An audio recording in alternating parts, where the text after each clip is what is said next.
ہماری سوسائٹی کی دوسری ٹریجڈی لرننگ ایٹیٹیوڈ نہ ہونے کے علاوہ، کیونکہ آپ سوسائٹی میں ہیں، آپ میں سے کون کون سا سوسائٹی میں شامل ہے؟ ساری شامل ہے. سو یہ ٹریجڈیز اس لیے لکھ لیجیے، ہم سب کی ٹریجڈیز ہیں، ہم نکلنے کی کوشش کر رہے ہیں. ایک ٹریجڈی کیا لرننگ ایٹیٹیوڈ نہیں ہے. دوسرا جو بڑا چیلنج ہے ہمارا، ہم ایکسٹرنل گروتھ کے قائل ہو گئے ہیں، انٹرنل گروتھ ہمارے آبجیکٹیوز میں شامل نہیں ہے.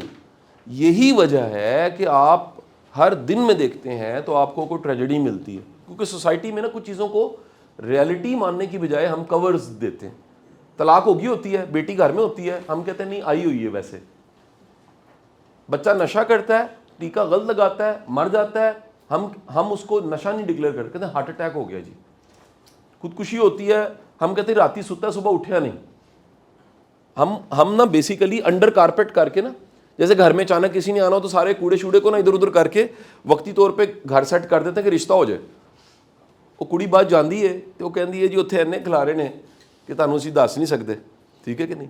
ہماری نیچر ریئلٹی کو فیس کرنے کی بجائے ریئلٹیز کو ادھر ادھر. یہ تیسرا پرابلم ہے ہماری نیشن کو. چوتھی بیماری، when we are listening we are not listening, we are making preparation to speak and at that moment we are not listening.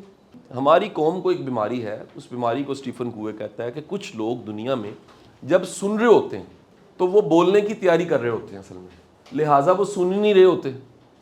اس کا نقصان کیا ہوتا ہے؟ اس کا نقصان ہی ہوتا ہے کہ کیونکہ ہماری زندگی میں ہے ہی آرگیو. آپ کو اس سوسائٹی میں نا ہر وقت کلیش ملے گا. تو انج کیتا میں انج کیتا، تو انج کیتا، ویک نظر نہیں آندا، ویک کے نہیں چلتا پیا. ہماری پوری سوسائٹی میں ایک رفٹ ہے، اس رفٹ کو ہر جگہ کلاسوں میں بھی نظر آتی ہے. یہ بھی پرابلم ہے نیشن کی. اسے 5ویں پرابلم لکھ لیجیے گا، یکسوئی کی کمی. ایز اے نیشن ہم یکسو نیشن نہیں ہے، فوکس نہیں ہے ہمارا. اچھا گورا میں نے دیکھا ہے کتاب پکڑی ہوگی سر، اور ساتھ میں دو جو بچے ہیں وہ کھیل رہے ہیں، وہ انٹرپشن کے بغیر سکون سے کتاب پڑھا اس کو ٹرینوں میں. اسے ڈیم کیئر یار، میں کہا میں اپنا کام کروں. ساڈے ہوں تو سارا 100 بندے اپنی ورک شاپ چھڑ کے انہوں دیکھنے لگ پہ چکنج کر رہے. تو ہمارا یکسوئی کوئی نہیں ہے. ہم کسی بھی وقت کسی بھی جگہ سے نکل کے ذہنی طور پہ کہیں نکل جاتے ہیں. میں ہوں کامن دسا ہے قوم دا 5واں مسئلہ جے 6واں سوری. ایک بچہ فارم فل کر رہا، اپنا نام لکھ کے نال دا لکھدا فادر دا نیم او دا لکھدا پہ سپیلنگ رکھائی ابا اپنا اپنا. وہ ہے لکیر کے فقیر. تو مہربانی فرما کے انگلی سے چاند دکھاؤں تو انگلی مت دیکھیں، چاند دیکھیں. 7ویں 8ویں بیماری لکھ لیجیے گا قوم کو کیا، وہ ہے پڑھانے اور بتانے کی بیماری. کچھ بھی سیکھتے ہوئے نا سکھانے کی تیاری پہلے شروع کر دیتے ہیں کہ لا یار میں تے کر لی ایکٹیویٹی، ہوں گھر جا کے بیگم نو کرانی ہے. پہلے آپ ابزارو کر لیں پلیز مہربانی کر کے. پہلے آپ اپنے اندر اتار لیں ان چیزوں کو. پہلے آپ کوئی نتیجہ لے آئیں، جو سیکھا تھا اس کا کوئی رزلٹ آپ کے سامنے ہو. لرننگ نہ ہو، لرننگ رزلٹ نہیں ہوتا، لرننگ کا رزلٹ ہوتا ہے. اور وہ رزلٹ آپ کے ہاتھ میں آ گیا اور کوئی پوچھ رہا ہے یار آپ نے کیا کیا ہے، آپ نے جیب میں سے نکالا میں نے 3 چٹ پہ باتیں اس پہ عمل کیا، وہ کہنا منو ہی دے، لیکن کوئی رزلٹ ہی نہیں ہے آپ کے پاس تو کوئی نہیں پوچھے گا. یہ وہی جملہ میں یہاں پر کہنا چاہوں گا جو حضرت علی کرم اللہ وجہ سے کسی نے جا کے پوچھا کہ اجازت دیجیے میں نے تبلیغ کرنی ہے. انہوں نے فرمایا بالکل اجازت ہے لیکن بولے بغیر کرنا. وہ کب ہوتی ہے؟ جب آپ کے پاس آپ کا وجود، آپ کی ہستی اس سے کو سیکھ لے. کیونکہ ہماری ہستی میں کوئی لرننگ ہی نہیں ہے، لہٰذا ہمیں صرف بول کے سکھانا پڑتا ہے جس کا اثر نہیں ہوتا.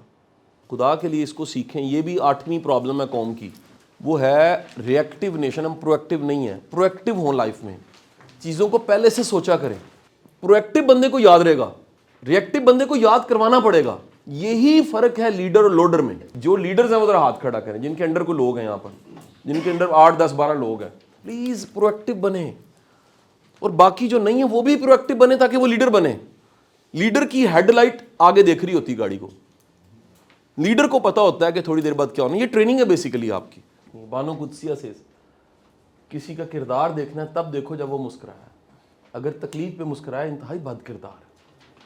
لوگ ٹرولنگیں کر کے خوش ہو رہے ہیں، ذاتی زندگیوں میں جھانک کے خوش ہو رہے ہیں، میسج کر رہے ہیں صحیح پھنسیا ہے تیرا علاج ہے گا سی. اندازہ لگائیں.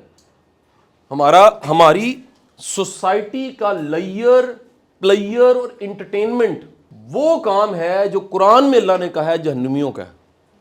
وہ کیا ہے؟ ٹو لگانا، طنز کرنا، ٹرولنگ کرنا. یہ قرآن نے کہا ہے یہ کیا ہے؟ گناہ کبیرہ ہے، اور یہ ہمارا قومی شوق ہے. ہم کچھ دن پکڑتے ہیں کسی کی شادی کو، اس کو ٹرول کرتے ہیں، پھر پکڑتے ہیں کسی حکیم کو، اس کو ٹرول کرتے ہیں، پھر کسی اور کو، پھر کسی اور کو. اب ذرا ہر ہفتے کا ٹرینڈ دیکھا کریں. ہماری ایک اور ٹریجڈی ہے، ہم کسی کو فالو کرتے ہیں تو ہم ریلی فالو بھی نہیں کر رہے ہوتے. خوشونت سنگھ میں نے بتایا، خوشونت سنگھ، واصف علی، کوئی بندہ لیں آپ یار، فالو تو کیا ہونا. یہ کیا بات ہوئی، چکھا ہوا ہے ہم نے، صرف سنا ہوا ہے صرف. جی آپ کسی کو ذرا کبھی کچھ سننا شروع کریں تو کچھ عرصہ ذرا سنیں تو صحیح. آپ، میں کہتا ہوں، دعوے سے کہتا ہوں کہ لائف چینج ہو جائے گی، کیونکہ آپ کی زندگی کے کلرز چینج ہوں گے، ڈیفینیشنز چینج ہوگی. واصف علی واصف صاحب کا جملہ، وابستگی زندگی کی ترجیحات کو بدل دیتی ہے. اٹیچمنٹ، پریورٹیز بدل جاتی ہیں، پروفٹ لاس بدل جاتا ہے، میننگ آف لائف بدل جاتے ہیں، گھاٹا نفع نقصان کی نئی تعریف بن جاتی ہے اگر آپ کسی کو فالو کر رہے ہیں. تو ہوئے گا، یہ کون کہتا ہے بھلا؟ آپ کسی اب نارمل کو کہنا تو اب نارمل ہو، کہیں گے تو ہوئے گا. سوسائٹی میں یہ 11ویں بات ہے جو بڑھ گئی ہے، کوئی ماننے کو تیار نہیں کہ وہ خود غلط ہے.